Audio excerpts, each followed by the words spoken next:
Seconder? Okay, and thank you. Oh, we agreed, yes. Great. Thank you.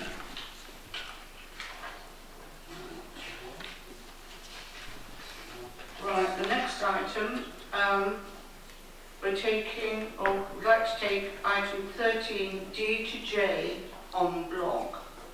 Is that So moved, Chair. agreed?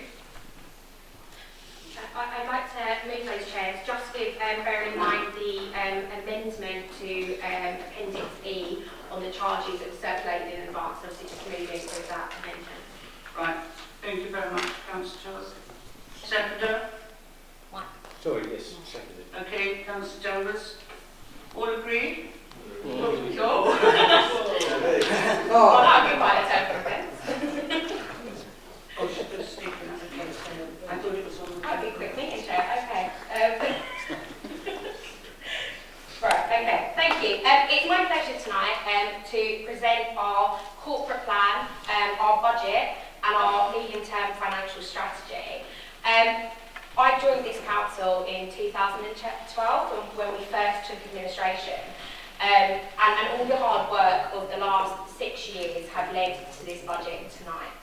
I think it's a real success story for us as a council and as a Labour administration. It shows what we can do with good financial management and forward planning, and how we set it forward. What I'm going to do is just explain a little bit about in 2012 what we came into in the council. We came in as a new administration with a number of issues to solve.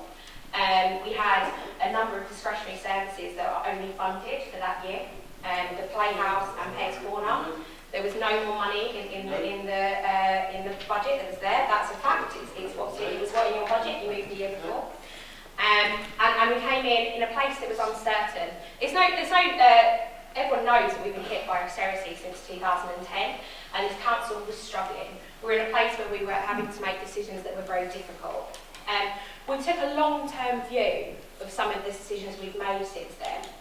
And we had a look at the mess we were left behind by the previous administration, by when the Tories ran the council, and took to make some sound judgments. One of the biggest decisions we've made in the past few years is the decision to look at the contract for the environmental services and housing repairs. For many years, and it was extended just before we came in, to a company, and we looked at it and we said, what can we do? Is this the best way forward? And as a Labour administration, we looked at many options. We weren't ideological in it, we were open to any suggestion, but wanted a way that provided better services and brought more money into this council instead into many others' pockets. So we took the decision to create a local trading authority, HTS. We took that service back in-house, and today you see the difference that has made.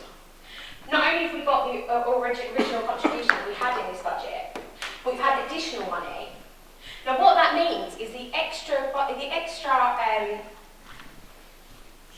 finances that we are bringing in means that we can deliver the money instead of the money going into shareholders' pockets of care. We took the decision that that money is best placed in Harlow payers' pockets. So we decided that this year there was a council tax freeze. We will not raise Harlow Council's council tax. It's a decision that's been made, and that's been made due to a number of long-term stability here. And we're now in a place that we can present a rounded budget and benefits to people. So let's go over the budget and what we're presenting here today. First and foremost, I think it's pretty clear to everyone, there is no cuts or reductions to any services.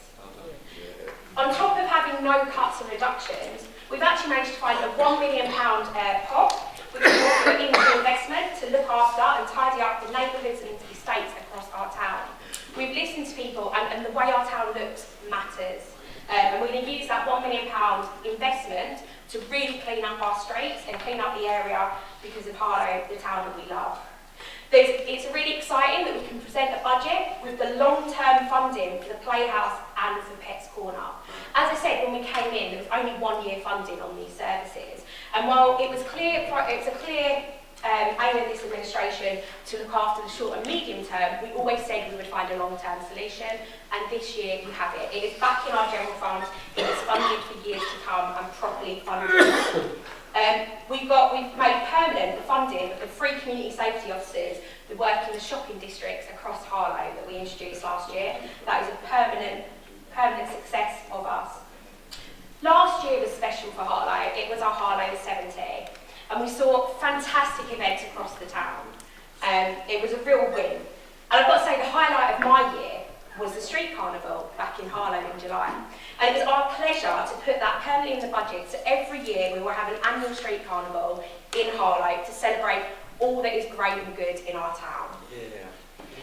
Important to remember that the fees in our council car parks, yet again, frozen for a 5th year running. That with 1 hour free parking in our neighbourhood shopping centres and in the town park will remain. We've got, and not only that, we thought, who do we want to look at? This budget takes a lot of work. We spend a lot of time as administration working with officers and seeing the hard work our staff do to do a balanced budget. And that's the reason we'll have a 2% pay increase for our staff and no increase in council allowances. Lovely, round up. Just to say that all of this, fees and charges, was on top of a massive cut from the government. So here's what shows what a Labour council will deliver. Is the second like to speak now? Later, thank you, Chair. Okay. Councillor Gold. Thank you, Madam Chairman. I'll first turn to the shadow of the awful events in London last year, which still hang over social housing. We fully support the work of the Council in monitoring fire safety in high-rise blocks and to reassure as far as possible residents.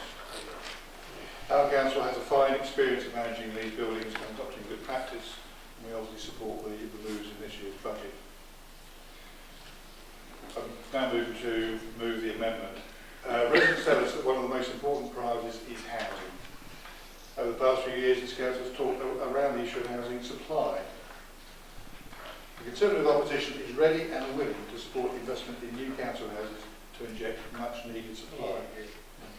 The administration should embrace our amendments as there is clear local demand for such dwellings. Our amendment puts into motion action rather than words on delivering council houses. This is a model for social housing delivery that the left have been demanding for years, and last week we were criticised for having no ideas. Madam Chair, also at the Cabinet last week we had the resources portfolio holder waxing lyrically about the good old days of pre-competitive tendering. The period when the DLO took 56 days to turn around an empty property. That's 56 working days compared to 17 elapsed days now. Not only do we house people more quickly, there is over £350,000 more rent collected a year. Or the period when it took the DLO 14 months to carry out an annual gas safety check. This is now achieved in 11 months with a 100% access rate. I think I know who the tenants prefer to work on their houses. As Councillor Toll has referred, Labour's big idea 2 years ago was to create a local authority trading company. It turns out that most of the councils opposite thought it was just bringing housing and environment services back in-house, which it isn't. HCS is an entirely separate limited company, owned by the council. So yes, Madam Chairman, we did oppose the ITC at the time because we weren't clear about the benefits either. As John Maynard Keynes said, when the facts change, I change my mind. As we lay out the amendments before you, there is a raft of benefits from this proposal. More council houses. And because they will be owned by the housing company and paid for outside of the HRA and without subsidy, they're outside of the right to buy and rent regulations. And of course they will be managed by our housing department, receiving applicants from the housing needs register. The local housing company would employ, where possible, local people. Materials will be sourced, where possible, from local companies, all going to support the Harlow economy and the Harlow pound. Excellent. Spending Harlow's money in Harlow. Thank you. The general fund would receive an ongoing revenue stream from the rents after maintenance and management costs. And the big bonus, of course, is that the construction contract would not need to go out to competitive tendering, but still subject to value for money assessments. No competitive tender. think of the savings that would achieve. And no sleepless nights for portfolio. What is there not to like? The Pathfinder project, which built the last set of council houses, achieved 19 copies for a cost of around £3 million. Building cost inflation has outstripped CPI since then, and the number of properties will vary with time and size, so we're leaving the actual number vague at this time. They should be built between Old Harlow, Chipping Field House, to capture the Churchgate Street, section 1069. The proposal tonight will provide the groundwork and experience for the new company to go on and build the accommodation we need so badly. Allied to the housing company, the HTS Group will also establish an employment company to recruit and retain staff for both itself and the council. Being so close to London, there is strong competition to recruit good people. We also take this opportunity to propose an HTS facilities management company for the Civic Centre and Nutbush. This will involve the transfer of staff, but as we've seen already with Kia and HTS, they can be reassured about the process. They also provide the basis for running these services in other buildings, such as the new one the council is building in the enterprise area.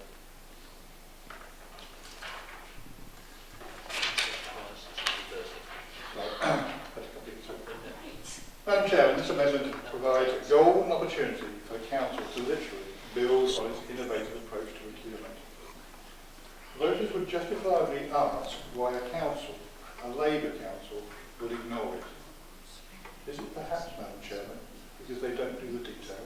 I move on. Thank you.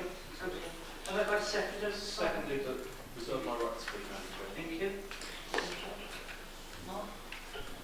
Thank you, Chair. In speaking to the amendment, and I'll speak to the motion later, but only speaking to the amendment at the moment, I think the first thing to recognise is that the official opposition tonight do not want to make a single penny change to our general fund, do not want to make a single word change to our general fund. So I congratulate them. They obviously recognise that the right group to run Harlow taxpayers' money and run the accounts for this town are actually the Labour group. I congratulate them for recognising that. Turning to the amendment, which centres around housing and one or two other issues, on first reading the amendment the other day, I wasn't sure whether to laugh or phone the police to report the hijacking. It's amazing their sudden conversion to council housing in this town. It's amazing that, and I will speak later when I speak to the General Fund about actually their government's view on council housing. It is not what is normally portrayed.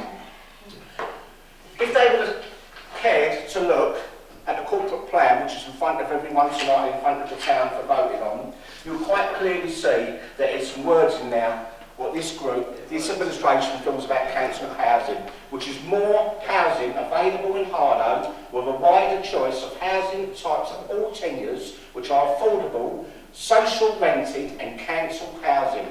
The financial constraints upon councils as a result of the changed government policy has continued to pose pressure over future council house building plans. Equally, there is a growing understanding of the need to provide more housing of all tenures. The council, this administration, has an ambition to build new homes and has the beginnings of a programme to do so.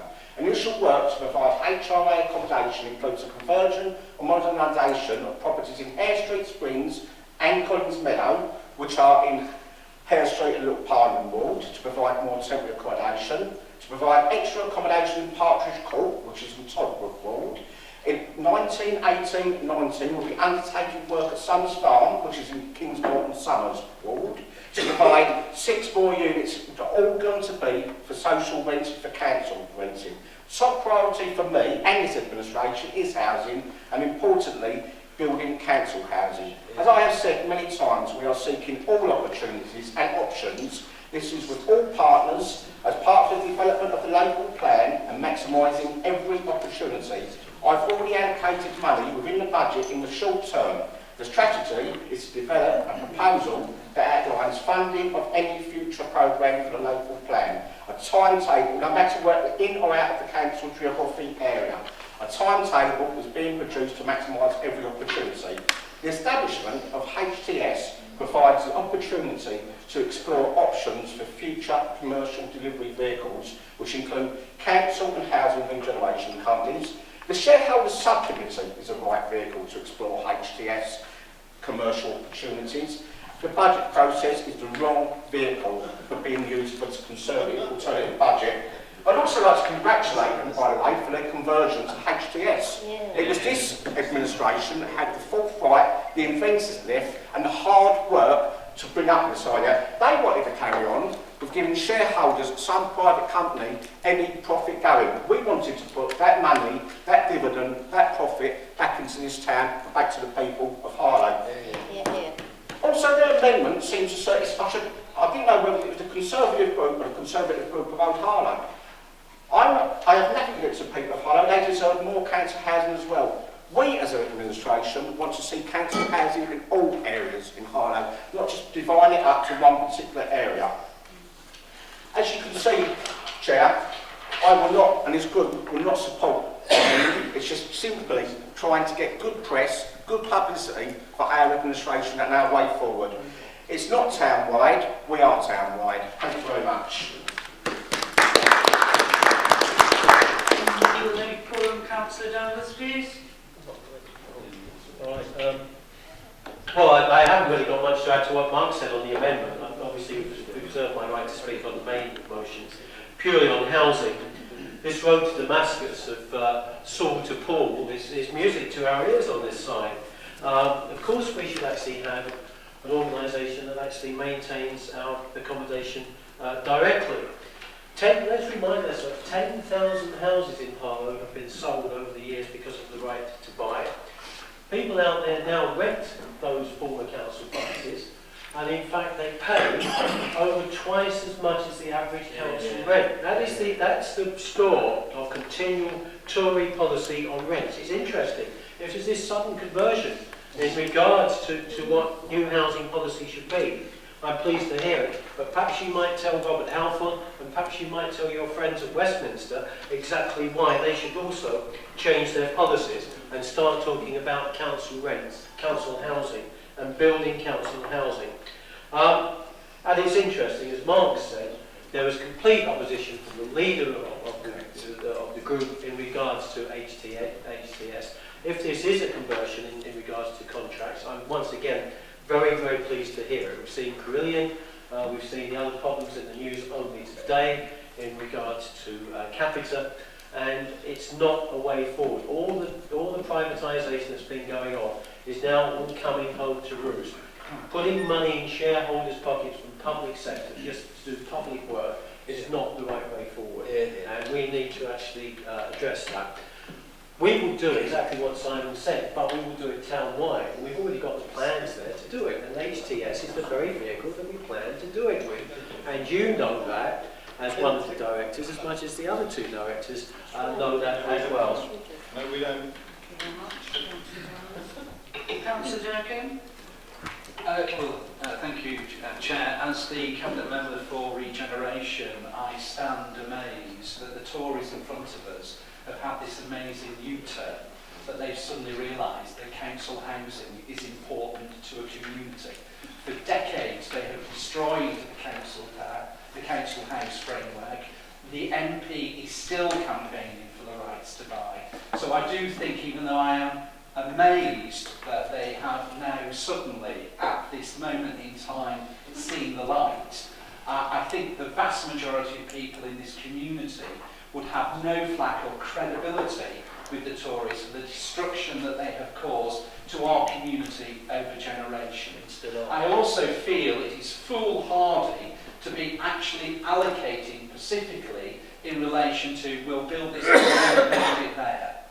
That is not about a town-wide concept. That is not about accessibility. That is not about sustainability. And that is not about community engagement and community facilities.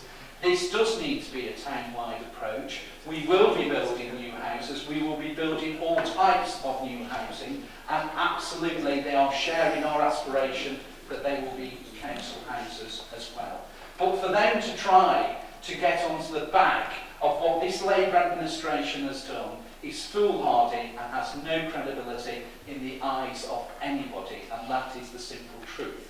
And if you want to know one more truth, when we set up this organisation several years ago, who called it in? Who called it in to say it was not workable, it was not achievable? Chair, it was my colleagues opposite who did not have any confidence or faith or belief in that organisation. But we're here today with a real good opportunity, and that therefore I would say, Chair, that actually this amendment to this motion is pointless, it's pathetic, it is about trying to grab a headline when actually we're here for serious business, which is looking after the welfare, security and support of our local community. And I hope we will all close down this ridiculous amendment. Thank you. Councillor Mallard. Thank you. Thank you, Chair. Firstly, where's the roundabout scheme, guys? I love it. Every year you put in this £8,000 into the budget with this make-believe roundabout scheme, and you're going to fund some changes that way. This year, non-existent. You agree with us every single way on the general budget. Guys, were you just laid back for the last 2 weeks thinking, what are we going to do? They've got a perfect budget, we've got no changes. But I'll come on to Councillor Carter's point about doing the detail. If you want to use right to buy receipts to fund a new development, it has to contribute 30% and no more of the overall development. In the numbers that you give, it contributes 33%. It's flawed at the very beginning. You have a black hole before you even start. We've been working on this for years, and the people of Harlow will trust us to bring council houses to them, not you guys. Thank you very much. I've been not voted for this amendment. Councillor Widdowson. Well, I must say I'm really, really shocked when I saw this. Well, not shocked really, but thought maybe you'd change colours. And all these years we've been campaigning, especially me, I've been campaigning about council houses, and the group, we've decided we are going to build council houses. We've already started, we've done some, but it depends on where placed. Last cabinet, your side were actually arguing about the town planning. Oh no, we can't have houses here, we can't have houses there, we can't.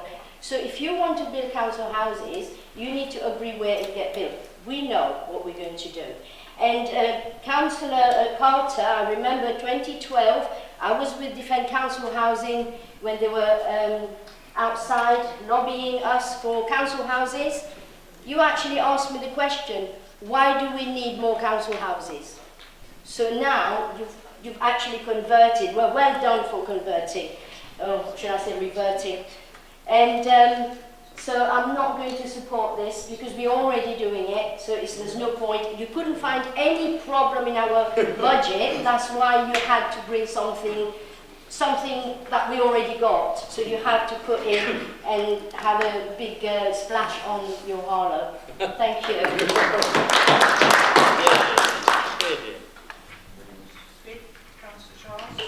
Thank you, Madam Chairman. I rise to support my colleague, Councillor Simon Carter, who I think has put forward an innovative proposal tonight to actually address one of the fundamental issues that keeps coming up on the doorstep, and that is the right mix of housing in Harlow, and in particular, affordable housing. What is quite clear from our amendment tonight is that this is a town-wide local housing company proposal, not isolated to one area, but of course we give an example of how a local housing company can operate, and that's an example with the money in the debate that we had at planning recently about the contribution that came from the developer of the Churchgate Street development. My principal support for this comes down to one fundamental reason. It's our responsibility as councils to try and deliver a consensus on how to tackle housing issues in Harlow. We have our objections about the local plan, and we're not debating that tonight. What we're trying to set out is a clear vehicle run by the local people in this town that offers the opportunity for action now to deliver council houses. We've had warm words from the administration for far too long on this. We need decisive action, and we need to use the LNTC as a vehicle to deliver that. Now, I'm a convert, and I have said this publicly, but I welcome now what HGS is doing. I think it's incumbent upon an individual when they feel that they want to change their mind, and they've actually worked on the shareholder subcommittee, HGS's shareholder subcommittee. We recognise value of that organisation and actually support something that can make a huge difference to this town. What this amendment does is it empowers the HDS group to deliver council houses. Now, Councillor Durkin said that this motion was pointless and pathetic. Yeah. How can it be pointless and pathetic to start the ball rolling to build council houses in this town? Council houses, affordable housing, the right mix of housing is something that all councillors care about. And we were trying to get consensus tonight. But who's really playing politics is the Labour administration, because they regret not seeing the value of HTS and what it can do to deliver housing in this community. Fundamentally, what we're trying to do tonight is set in motion real, clear action. Are the Labour Party afraid of? What are they afraid of in terms of building council houses? Why don't they join the party, get involved, and actually see the value of HTS in driving council house development forward? Oh, God. What councillor, please?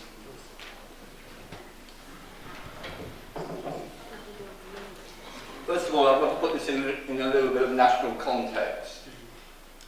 There's 150,000 fewer houses for social rent since the Tories have come to power.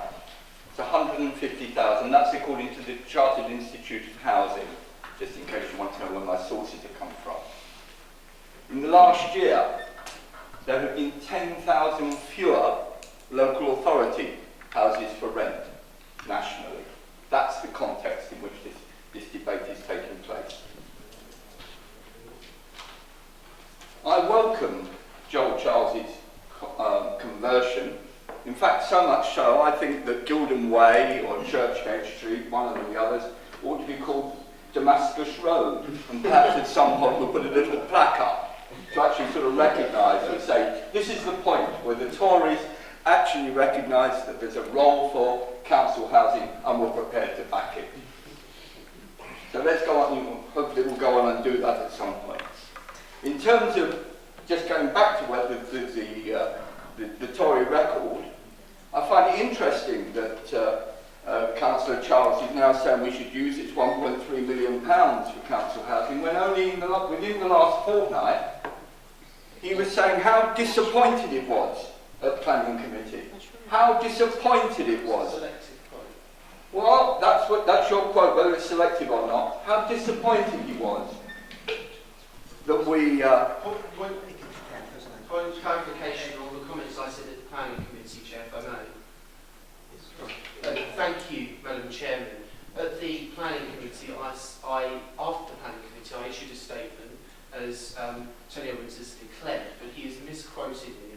I said, although I was disappointed that the 9 affordable units were not built at the Churchgate development site, I said explicitly that it was good news that the contribution of 1.35 million would be used for affordable housing in Old Harlow. So I'd be grateful if you withdraw his remarks and not selectively quote me. And I'll just reply to that. At the time at the Planning Committee, you were pushing consistently for us not to be accepting the 1.3 million, but rather actually challenging the developer and, if necessary, pushing us forward to take it forward to the next stage. So no, I don't withdraw that. The next point I'd like to make is in terms of the Councillor Charles did come back by way of personal explanation. I think, having said that, I think we need to move on and accept that that is what he said. So thank you. I'll move on to Yeah. and accept that. The other thing in terms of council housing, let's again put it in a context. We're attempting to develop housing, and at the same time the Tories have relaxed planning controls, so that we have the scandal in this town of what were industrial development units now being used for units of accommodation. That's the situation in which we find ourselves. We have a government which until relatively recently has not been allowing councils to borrow against their housing stock, to build more council housing.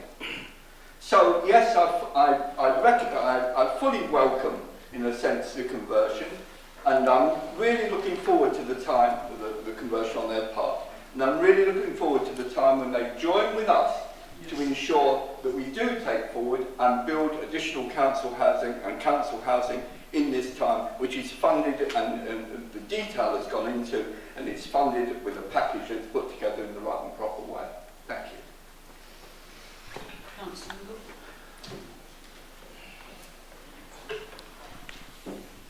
Thank you, Chair.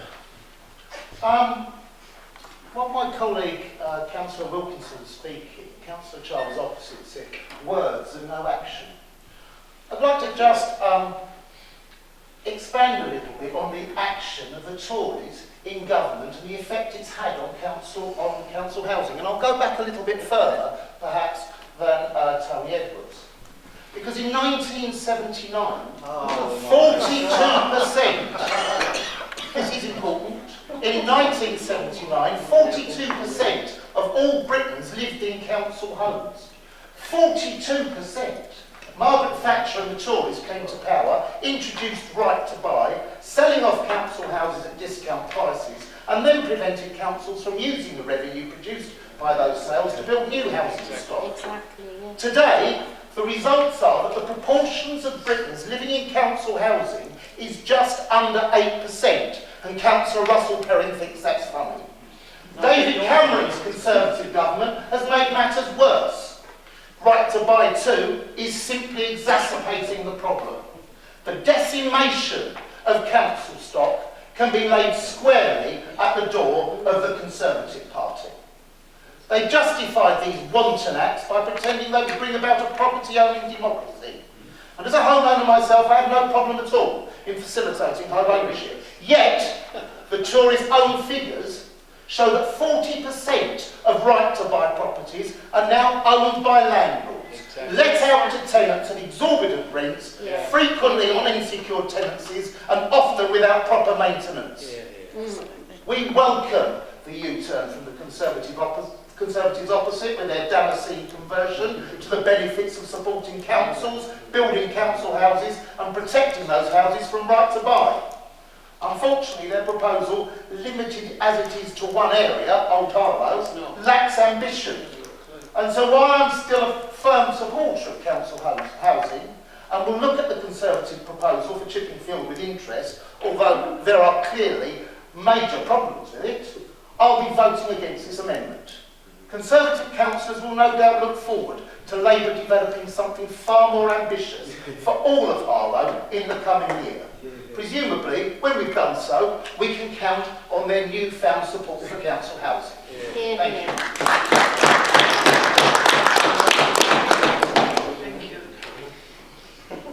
Thank you, Madam Chairman. We've heard a lot about conversions, U-turns, road to Damascus. We've neglected to point out that many of us in the room are on a similar journey after Councillor Danvers when we're proposing a 0% council tax rise, which has been poo-pooed for many, many years, consistently by those opposite, saying it's unsustainable, it's not possible, massive holes in medium-term financial planning. And yet, there we are, there's the conversion. Thank you for taking on board our ideas, thank you for taking on board our many, many suggestions, and we'll come on to many of the ideas that you've taken from us over the years, and last year's ideas which you've taken and built into your budget. So we thought we'd try something different. We thought we'd show you another idea that you could take, which is building some council housing. Now, we've heard a lot from Councillor Wilkinson about his ambitions in the paper there, that we're seeking all opportunities. But you know what? Come round to my house at Christmas. It's wrapped in ambition. Come round and seek the opportunities, everybody. Oh, don't worry, it's a little bit damp because there isn't a roof, but we've got the ambition there. Don't worry everyone. Go to the spare bedroom. Oh no, it's all right. It's got opportunity. There'll be opportunities for an extra spare bedroom for you to stay in. Don't worry, Councillor Wilkinson has got in a nice little document tucked away on some shelf somewhere in his office that'll keep us warm this year. No. We need more than ambition. We need more than to seek opportunities. Yes, you have been able to build some council housing, and we've heard the Tories are the bad boys and we don't build council. Well, it's the restructuring of council financing that has allowed you to borrow, which has allowed you to build those council houses. This administration. Without the Conservative government, you wouldn't have had the framework or the structure to continue to build council housing. And what we're saying to you is here is an opportunity to build even more, town-wide, using the HTS funds. And not only that, it will generate an income which will go into the general fund. But you choose not to because you say, no, we're not going to do that because it's a Conservative amendment. We're not going to accept that. We'll accept your council tax proposals from the past 8 years. We'll accept many of your good ideas for the budget. I wonder what ideas you've got for next year, because you're going to have to come up with them yourself. Which is roundabout scheme. yeah, exactly. That's why you bring our idea back. So we hear more about the contradictions and the foibles of their budget and their thinking as we go through the night. But I support Councillor Carter in his amendment. I support him in his ambition, which is costed and set out, and it's a real plan and not just warm words on a page. Thank you.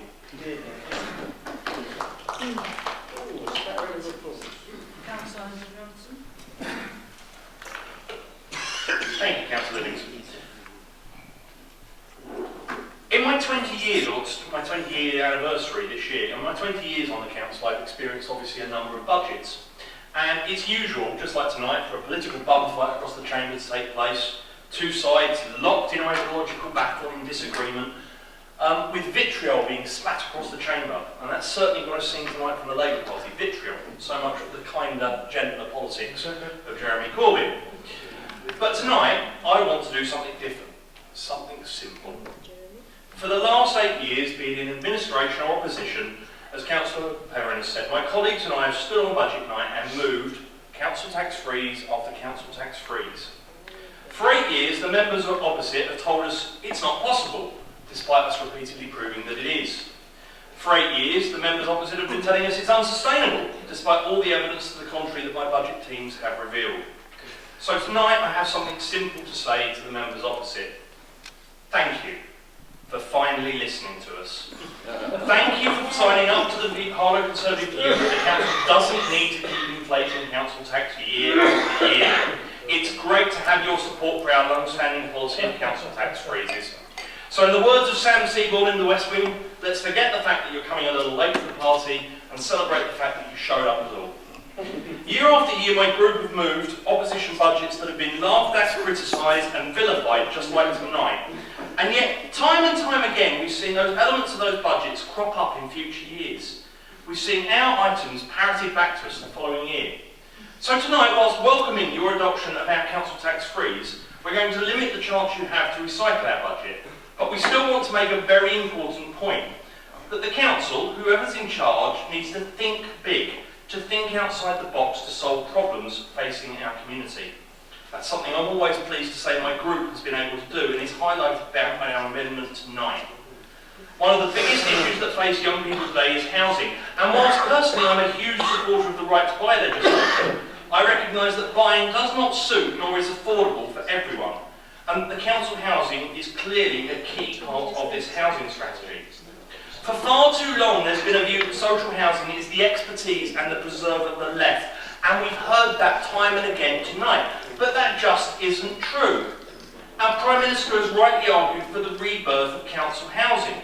Indeed, our local MP, Robert Halfon, just this week with his parliamentary colleagues, made housing one of the 3 key government objectives that the government needs to focus on in his article for the Sun newspaper. We've heard some facts, so I want to give you some facts. This is sourced from the Department for Communities and Local Government House Builder-Find document. Under Labour, between 1997 and 2010, there were 2,780 council houses built in the country. From 2010 to 2017, there have been 10,310 council properties built in this country. Don't sit there and tell me that just because I'm a Tory, I don't like council housing. It's not true. Tonight, I'm pleased my group has had a chance to move an expansion to council house building in Harlow. We have the local authority trading company. The history is well documented, and I was not a fan. I'm still not a fan. But we have it, so we might as well use it to the best of its ability. And that ability is one to build more council houses, paid for outside of the HRA, without requiring any subsidy, houses that are outside of the right to buy legislation that you hate so much, and the rent regulations, but trust managed by Harlow's housing department, taking tenants from the Harlow Housing Needs Register. Built by a Harlow company, using Harlow material, using a Harlow workforce, investing the Harlow pound. What could be better than that? Well, I'll tell you what's better. The Council General Fund will also get an ongoing revenue stream from rents. I can't see the downside. So, Madam Chairman, what I've heard tonight from the party opposite is actually they do support what we're suggesting. They wish they'd have spotted the idea and moved it in their budget. And I can tell you, Councillor Living, I think what we'll see in the next year is the local authority trading company used to build houses. And at that point, I will thank you for not just adopting our council tax freeze, but for adopting our housing policy.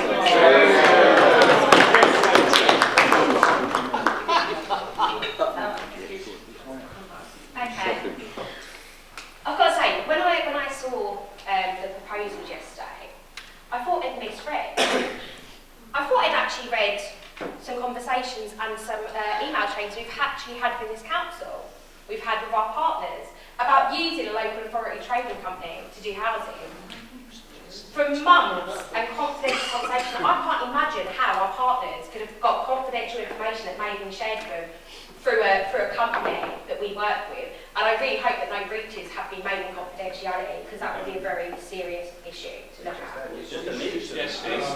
But I am happy to move forward and take the benefit of the doubt. No, that's... Why do you think I'm a director of not... Sorry, you go through the chair, don't you? Isn't that the etiquette? I think we need to move on from that. I don't think that is just... It's a lie to accuse emails of his... I'm assuming, Councillor Toll, you weren't alleging anything particular? I would answer, I don't know how opposition got hold of that this administration had. And I would take that, I would take the benefit of the doubt. Take the benefit of the doubt. I don't know. So I think it would be useful if Councillor Toll, one, moved on, and two, not withdrew, but the comments have made, and that's, leave it there. I mean, I think you need to be careful what you say here. Right, can we make it crystal clear that we would not, and we have never been privy to any commercially sensitive information about this. We would not be deciding on our own independently. And to make any inferences, I have to say to the leader, she is not she doesn't have parliamentary privilege or anything to safeguard on that. She must withdraw that comment because it's completely wrong. Sorry, Chair, can I just ask who is actually chairing this meeting? I thought it was your good self who was chairing it. Why is the opposition allowed to take control over these meetings when our new leader is actually making a valid point? We will take direction from you and not from them. Right, carry on. Right, look, I'm happy to discuss council housing building, and I think we need to look at the vehicles we've got to use that. It's something we've done a number of work, and which we do plan to move forward in the year ahead. I'm happy to work with the opposition with this and move forward. What I would say is that several parts of the documents are flawed. The site that's identified is no longer available for development. As my colleagues pointed out, the figures don't quite work. The government guidance is quite clear. You cannot have more than 30% of the right to buy receipts into it, and it's 33% within the arrangements. So look, I'm happy for them to be part of the conversation and to move this forward, but we won't be accepting this tonight.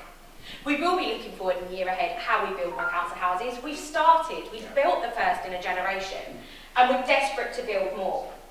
Now, we know that the receipts from Old Harlow, we didn't want to use, and we've made commitments to council to use them within the 2 years and look at Old Harlow. But it is across the town. This isn't just a budget for Old Harlow, and it's important to look at this delivery vehicle across the town. So I will extend an olive branch, and I will open up these conversations and say, let's work together to do this. But we're not going to agree this tonight in these proposals. Come and sit and work through and talk to us. Because it is an idea we've looked at, it is an idea we've done a hell of a lot of work on, and we're happy to move this forward. Right. Could we now please vote on the amendment? All those in favour?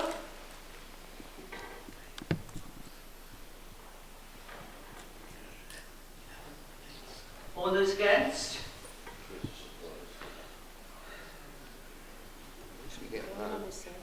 And are there any abstentions? Okay, thank you very much. The amendment's lost. Now can we please vote on the... No. We now go back to the main motion and members can discuss that as they wish. Okay. Right, Councillor Danvers. Yes, thank you. It's already been obliquely referred to in regards to this budget. What the opposition need to establish is where £300,000 from ACS would come from to balance this budget, because they didn't agree with that. They still wanted the shareholders from Kia to be a benefit. And more, what they've got to explain is where would the £600,000 that this authority would have been like if we'd actually had a council tax freeze of year after year after year. I've actually said that at the Cabinet meeting, and Councillor Perring said we don't have to answer questions. So it's just a question, I saw. We've been robbed in this town, basically, by actually going down the path of contractors. We need to actually start thinking about bringing these things back in and actually making sure that the town actually benefits from the profits that are made, and not shareholders. We're already seeing a public debate on this, and I think we've been in advance of this by actually having HTS. One last thing I'd say, the other thing that the Tories used to do when they were in power to balance the budget was freeze staff pay. They used to say, staff do a tremendous job, sorry, freezing pay. 1 year, doing a tremendous job, by the way, we're cutting your pay. And that was how they were able to actually finance being able to reduce council tax. Not only have we consistently put up staff pay, chairperson since we've been in power, we've acknowledged, and it's not enough, but we've acknowledged the pressures that people are under, and we're actually putting it up by 2% this year. The council tax is one-off. It's a thank you to the people of Harlow who have actually paid in. We've been able to actually rearrange the finances with HTS, and we need to actually share that windfall with them. Hopefully, as HTS thrive, there will be more money. But we're not going to do it at the expense of our staff. We're not going to do it at the expense of services. We're not going to do it at the expense of compulsory redundancies. We're actually going to move forward and actually have a decent budget for the town to actually be proud of. Thank you.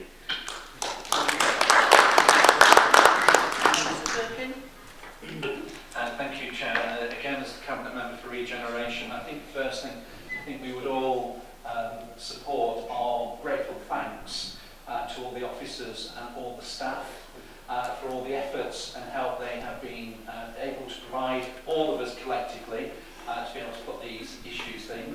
I think it's also appropriate as a Cabinet Member for me to thank former leaders and current leaders for all their efforts and support that they have provided, and the challenges that they have put to me as a Cabinet Member to look at what we're doing and why we're doing it. It was a very open and transparent process, and I'm grateful for that. The main message is zero tax increase. Essex County Council, controlled by the Conservatives, 5%. People cannot afford all this to be taken out, and that therefore it's right, it's prudent, and the time is right to enable us to put this 0% in. And that is a very strong message to the community of Harlow that we have their best interests at heart over these particular issues. As the leader said, for the 5 years, no increase in car parking, which is so essential for our local shops and our local communities to do business and growth. And if you actually look at our hatches and areas, most of them are busy, they're active, and there is a large increase in footfall.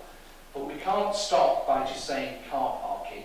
And again, this budget recognises that and allows us, for the first time in a number of years, to put real investment into the hatches to make them a real lively place for local people and to bring the community together.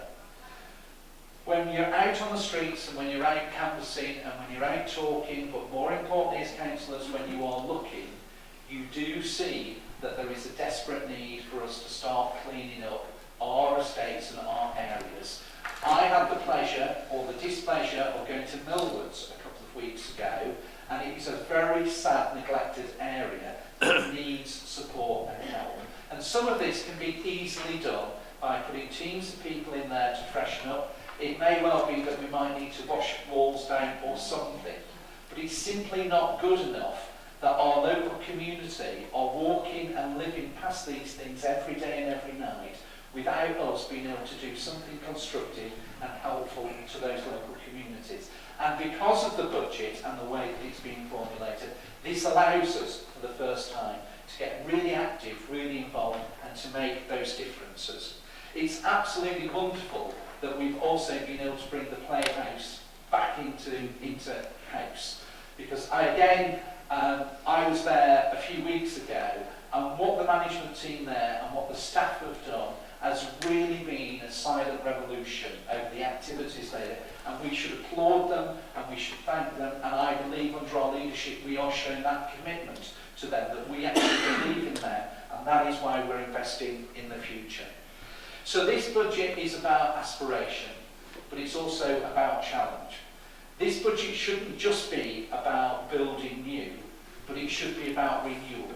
And it should be about looking after our community to make sure that they feel safe, they feel secure, so that when we do start having to bring new housing on board, it feels like it works together, rather than we're just dropping in new houses, as our colleagues opposite had said in their amendments.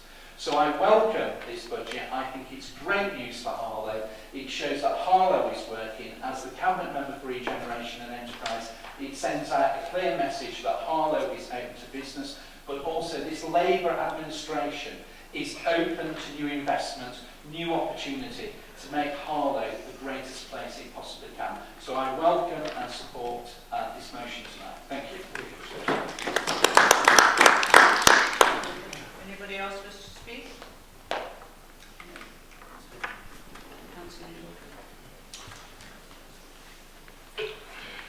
Thank you, Chair. I'm going to take you back a little bit, not to 1979, don't worry, but to last year, when Councillor Perrin was moving an amendment to our budget.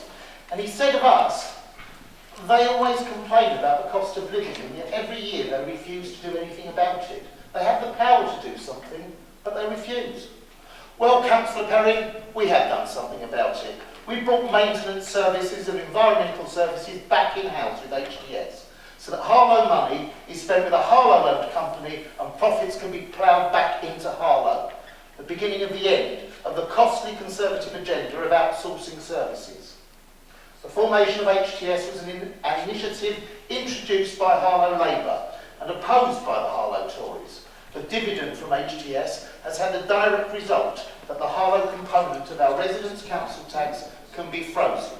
I'm sure Councillor Perrin is biting back the chance to congratulate us.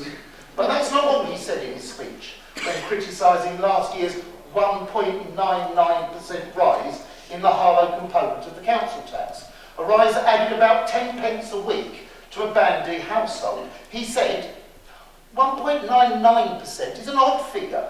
He said it represented the maximum allowed without a referendum, which he described as peculiar behaviour from a party that says it consults residents on the big issues. And he went on to say, well, let me tell you, taking money from hard-working people isn't a small issue. We'll remember Councillor Perrin's words and move on to this year's budget. We've frozen our council tax, yet residents will notice a big increase in their bills. Not by the £5 a year that was causing the Tories such consternation last year, but by a whopping £60 a year for a Band D tax, thanks to the Essex County Council component, a 4.99% rise. Councillor Perrin, what a peculiar figure. Could it be that 4.99% is the maximum rise allowed without a referendum? I'm sure you're itching to show some consistency and blast the Tories in Chelmsford for not consulting. And after all, if taking £5 from hard-working people isn't a small issue for the Tories, then taking £60 from these same hard-working people is an enormous issue. But that's not all. A Band D bill will go up a further £12 thanks to the Tory Police and Crime Commissioner. Necessary rises, say the Tories, in what is their second U-turn tonight, as they begin to learn the lesson that community services must be properly funded.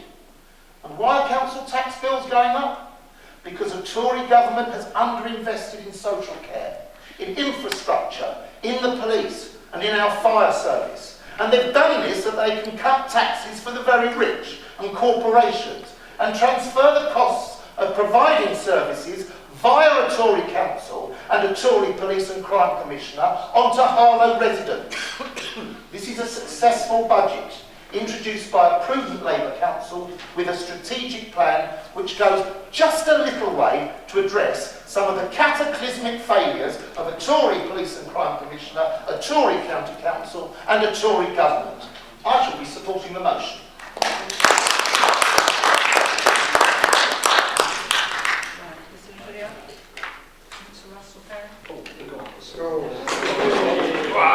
Well, I'm glad to see, Madam Chairman, I'm finally worthy of quotes. Yeah.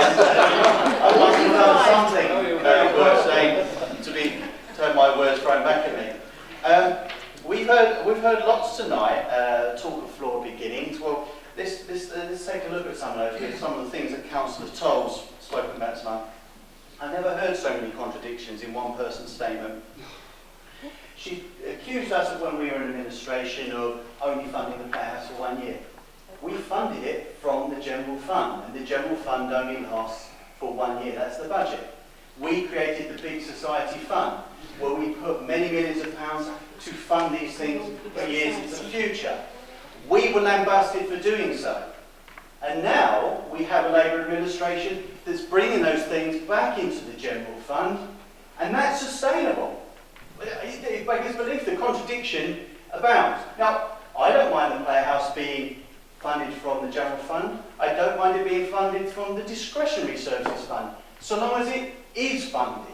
And we did fund it, and we did exactly what they are telling us is perfectly okay, so I'm glad to hear that. Another validation of what we did in office.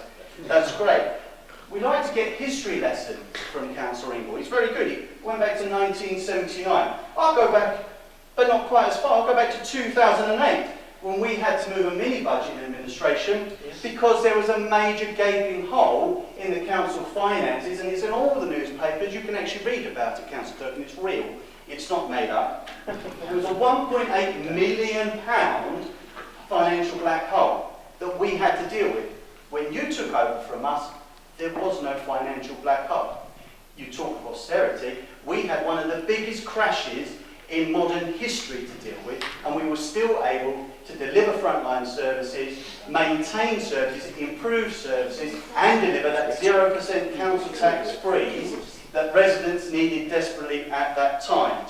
We got no support from the opposition, as they were then and now the administration, on any of this. We've heard lots about the things that they do different to us. Well, many of the past budgets that we've put, they've taken many of our ideas. I'll give you a few. They boasted tonight about the free car parking, that they're going to continue to give the first free hour of car parking. They were going to abolish it. It was in their budget. It was in their budget. They voted on it. I launched a campaign along with my Conservative colleagues to reinstate the free hour of parking because we knew local residents and local businesses wanted it. A number of months in, we got the U-turn. We got the U-turn, they reinstated it, and now they parade that as if it's some kind of victory. They've taken back office efficiencies and savings that we've suggested in the past. Reprographics is one of them. Many surface areas, we put forward proposals, they've taken them. But let's talk about the investments that we've also proposed that they make. We've talked about celebration events that have not appeared in budgets, and they've appeared midway through the year. We've talked about commemorating the war dead in the past with no reference in their budgets to it. It's appeared later on in the year. The Playhouse, we've heard much play about the Playhouse. It was when they were in administration they actually shut it. Yeah. They talk about us running it down. It stayed open the whole time we was there. So do not lecture me on sustainability. Do not lecture me on improving finance. We showed you how to do it. I'm glad you listened. And now I'm glad to hear 0% council tax rise. No, you won't get any argument from me on that one. It would just be nice to hear a little bit of consistency and to know that you are actually following a guiding principle and you're not stumbling across these things as they happen to happen. Madam Chairman, we've heard lots from the Labour administration tonight. We've heard lots of them running us down. And you're right, the job of an opposition is to ask the questions. It's your job to answer because you have the power to change things. You talk about what Essex County Council do. I'm elected to represent the people of Harlow, as is everyone else here. Yeah? I'm elected to represent and put forward the case for the people of Harlow. And the people of Harlow...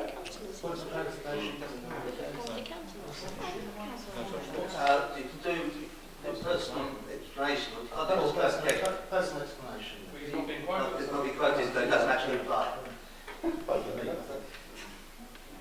Yeah? Okay, sorry. He's getting used to his new job, that's what you're saying.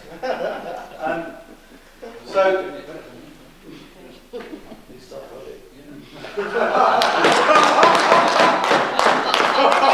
We could actually have some politeness in this meeting tonight. Because all I can hear is you having go. Can we actually have some politeness? Showing that was funny. It doesn't matter whether it's funny or not. Enough's enough. I'm just going to finish Your 5 minutes is up.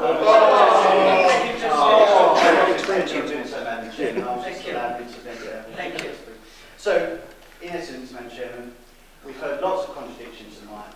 We've heard lots of yard politics, but we've heard no constructive support for anybody. We've heard them in words.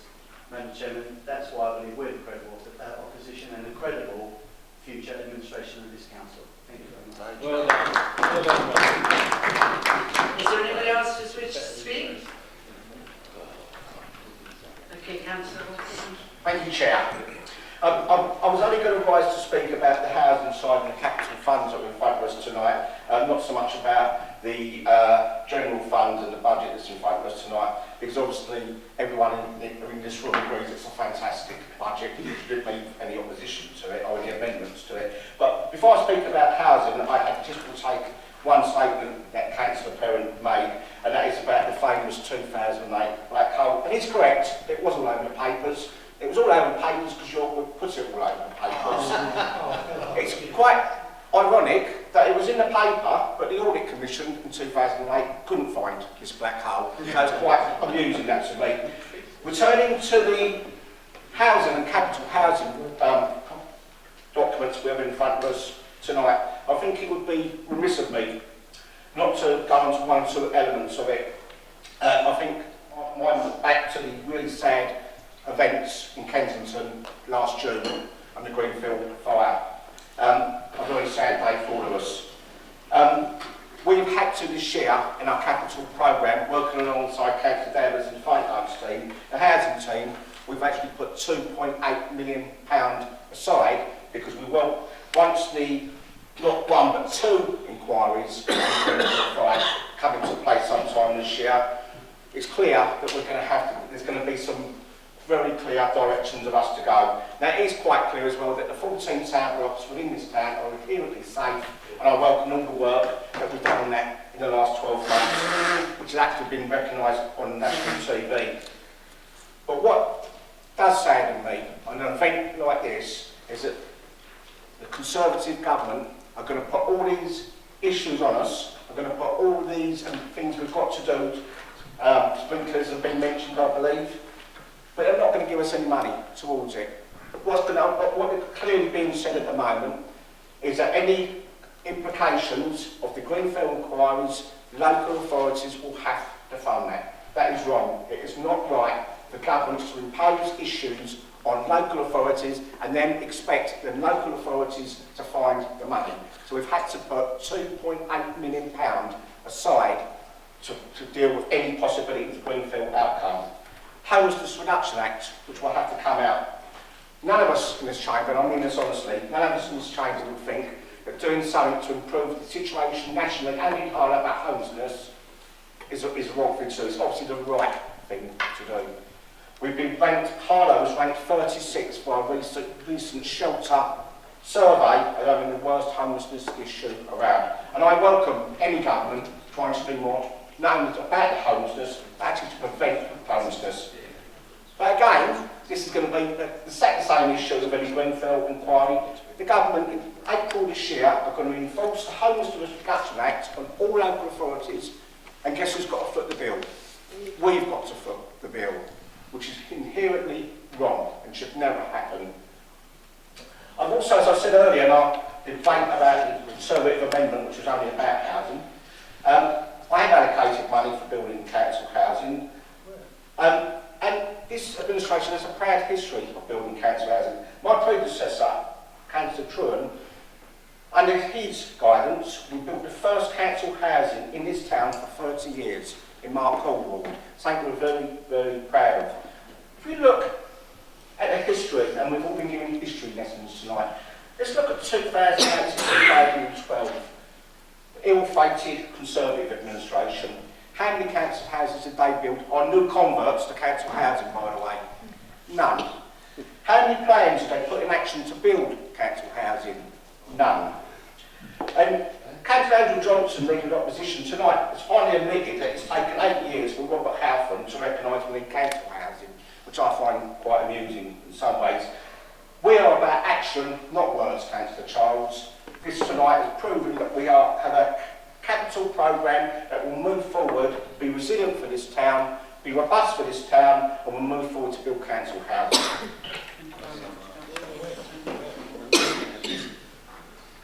Councillor Andrew Johnson, please. Thank you, Councillor Livings. If I was a member of the general public in Harlow, and I happened to want to spend a wet February evening in the council chamber, and there might be some people out there who want to do that, and I walked in and I saw what's gone on tonight, I would be completely baffled and confused. You might find it funny, I don't find it funny that you sit there and criticise and criticise and criticise when all we are trying to do as an administration, and all I've ever tried to do as an opposition, is to, well, both in, yeah, really amazing, both in administration and opposition, is to try and do the best for this town. I care deeply about Harlow, and so does every member on this side of the chamber, and I'm sure every member on that side of the chamber does. We may have different points of view how to get there, but ultimately we all really do care about Harlow. And yes, there is a lot more that unites us than actually divides us, and I want to concentrate on some of those things in my summation tonight. I'm pleased that you're moving a 0% council tax rise. We can all argue about how we got there, but the thing is, we as Harlow Council are not going to put an extra pressure on our hard-working taxpayers in the town, and I'm pleased that's going to happen tonight. I'm really pleased about the investment that Councillor Wilkinson's talking about into our housing tower blocks following the disaster that was Grenfell. I was ashamed of my Conservative colleagues in Kensington and Chelsea, and I'm happy to continue to go on the record about their actions and their inactions. I was very proud when the One Show held Harlow Council up as a beacon of how tower blocks should be managed. And they correctly said that it was over different administrations of different years. And I'm pleased that all of us have worked to have some of the best council block management in the country. I'm pleased in the officer corps that we have, and I'd like to put my thanks on the table to the financial officers for helping us with our questions and our budget preparation this year. Thank you for their hard work and thank you for their support. And overall, I'm also pleased that we all agree, no matter how we fund it, whether it be from general fund, whether it be from the Big Society Fund, or what you renamed it as the, whatever fund you renamed our Big Society Fund for, that we all agree things like the Playhouse and Pets Corner are worthy of this town and need to be continued supported, whoever is in administration. Councillor Livings, I'm really sad that our amendment has fallen tonight. I was trying to do something practical and extend the hand across the political divide in showing how the local authority trading company could be used to build council houses, something that the administration say is their prime goal. I was trying to show them how it could be done, something that we thought they'd missed. Obviously, they don't want to vote for that just because some nasty Tories put it forward. I'm sure, as I've said before, we'll see that coming forward in the next year, and I will gladly welcome it when it does come, just like I'm gladly welcoming their 0% council tax tonight. Thank you. Thank you very much. Is there anybody else who wishes to speak?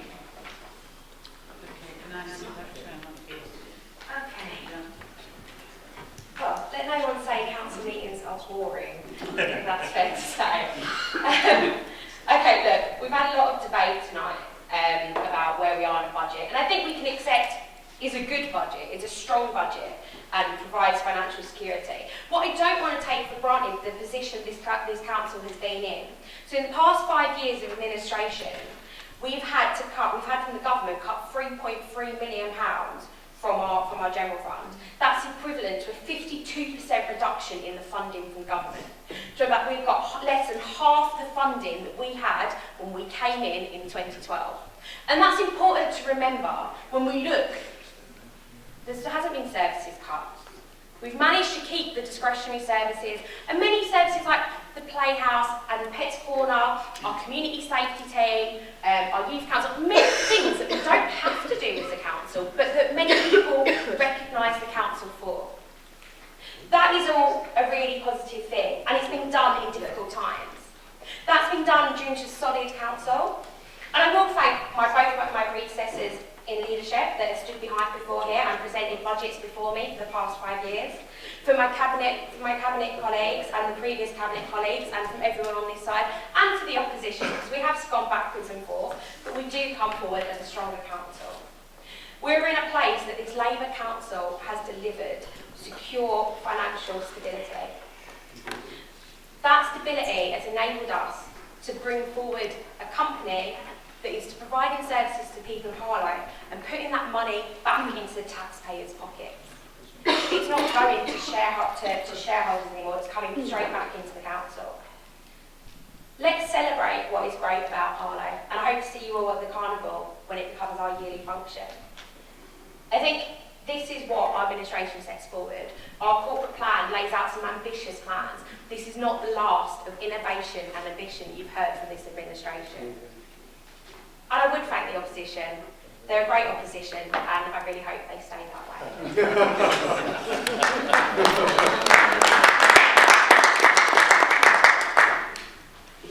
Okay, at this point in time, we need to have a named vote on the situation, so I'm going to hand over to Mr. Rees.